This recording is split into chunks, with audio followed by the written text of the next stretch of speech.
Hey, I'm on my way to an event. Got a new tie. What do you reckon? Anyway, not important. This conversation can't wait. We keep being bombarded with the same message. The manosphere has gone mainstream and boys and young men are being drawn into it.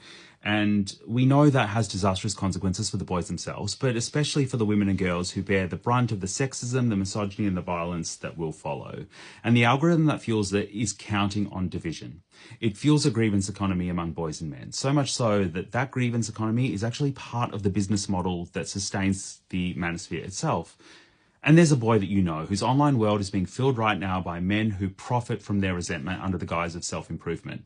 That boy is not hypothetical. He's a real-life boy that you know, a son, a nephew, a friend. And the algorithm has already captured him, whether he was looking for that content in the first place or not. And it's many of those questions of youth. You know it. Why do I feel like this? Why does nobody respect me? Why don't others want me? What am I meant to do with all this? How to become successful? Etc. And the answers they give them are wrong, but someone's answering. And so we have to be so much more strategic in our response. We often think that we need to police screen time or stage interventions for young people. But those things, A, they don't work, and B, they kick the can down the road.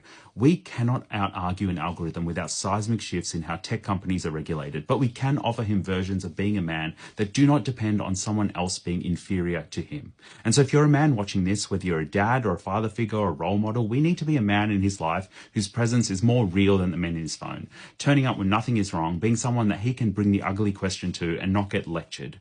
Most of the adults who could offer him something better do one of two things. They turn up either never, or they turn up once, panicked, having read a single headline, and they make it weird. And that doesn't work either. The one thing the manosphere grifters do not have is a real relationship with these boys and young men. And that's one card that you are holding, and it happens to be one of the few cards that almost always works.